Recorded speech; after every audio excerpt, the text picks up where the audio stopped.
paused referendum campaign is getting back underway this morning. How will it be conducted over these final few days? I'm joined now by the Labour leader, Jeremy Corbyn. Good morning to you, Mr. Corbyn. Before we start, you obviously knew Jo as a colleague. Any particular memories of her as a person?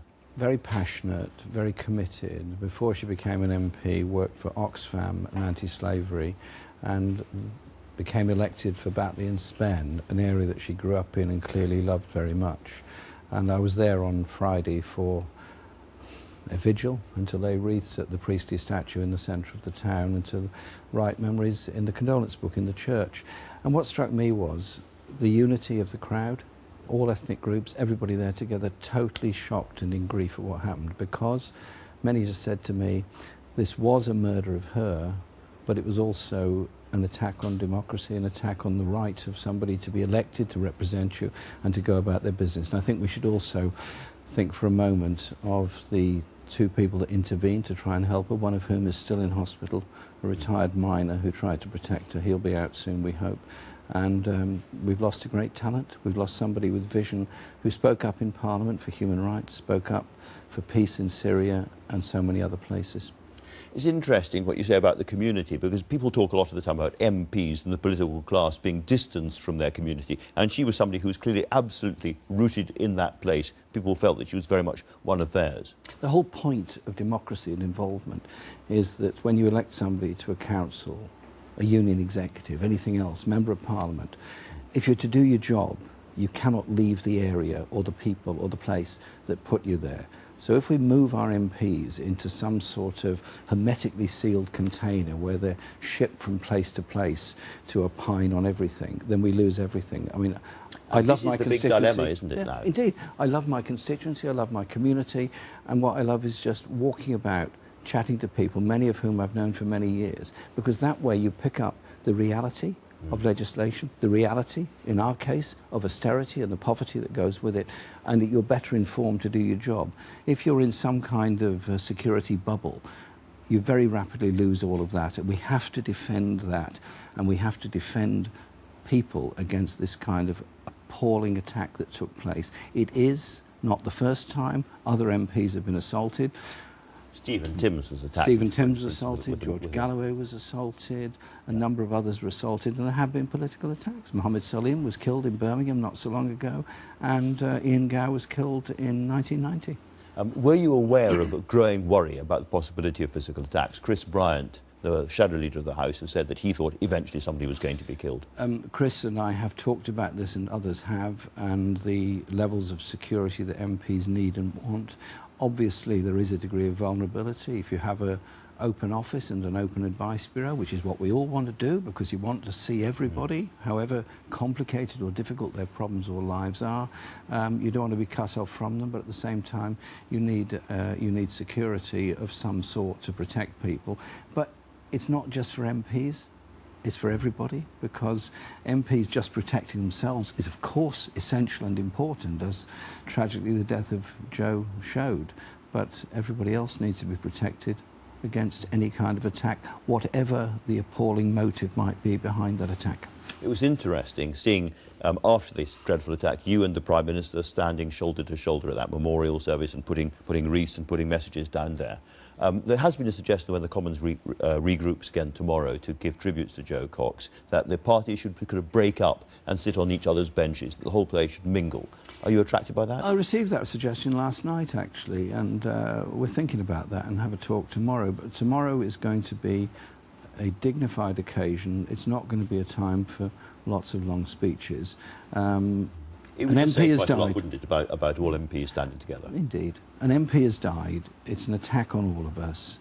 In her memory, we have to create a more tolerant society. In her memory, we have to reach out. Do you think that the recent political atmosphere, the referendum or anything else, has contributed to a more anti-politics, anti-MP mood in any way at all? Well, I do. I think that MPs are perceived to be cut off. In reality, most are not.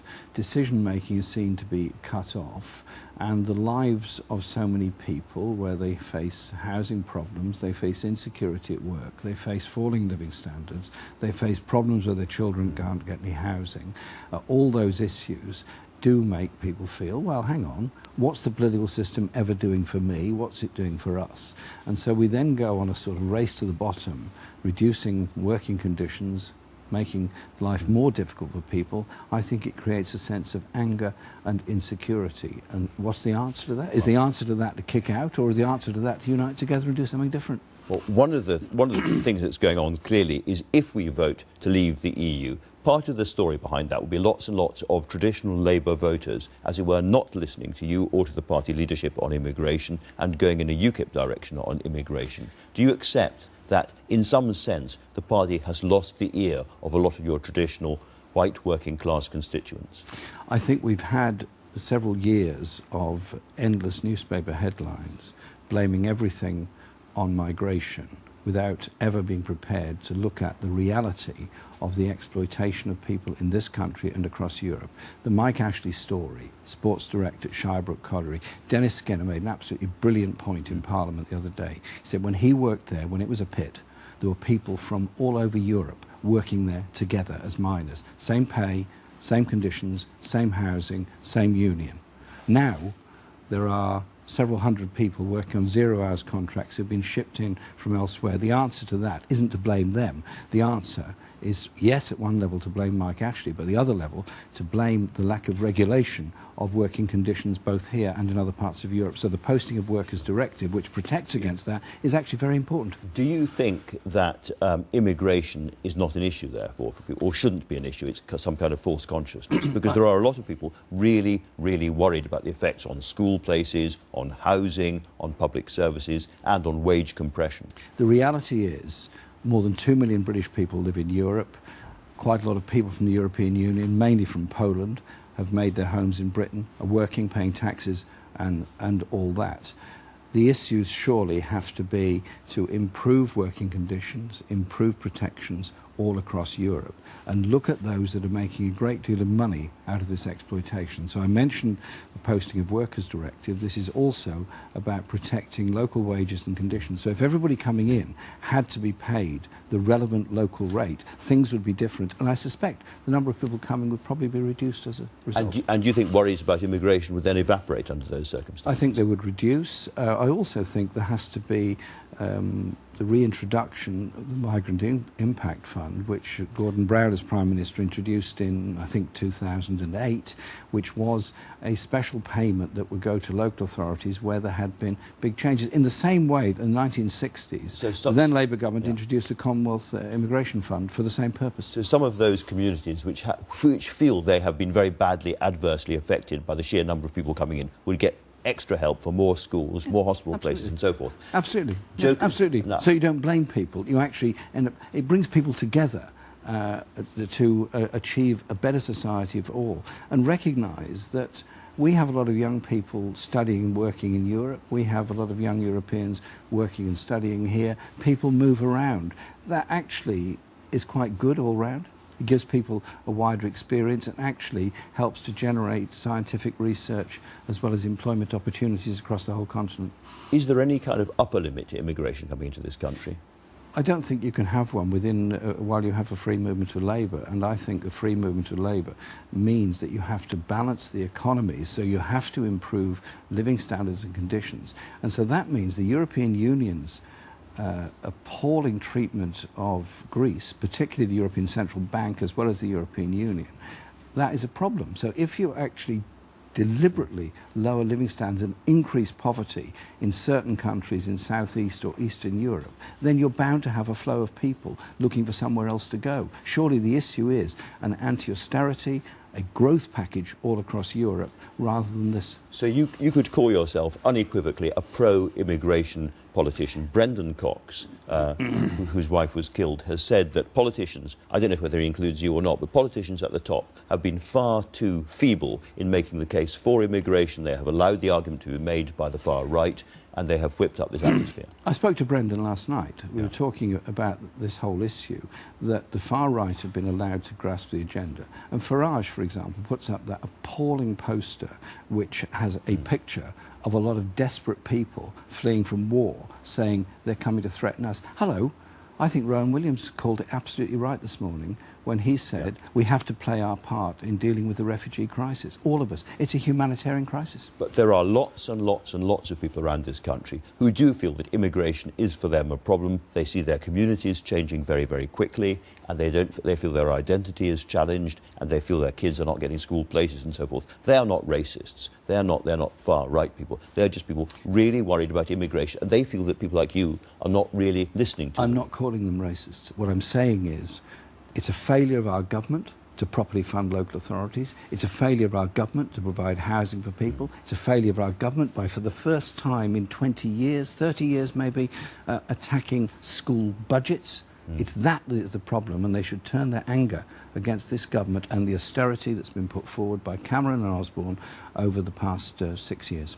Your deputy, Tom Watson, has said there has to be an end to the free movement of people. There have to be limits put to migration. Do you agree with him? Well, you clearly don't.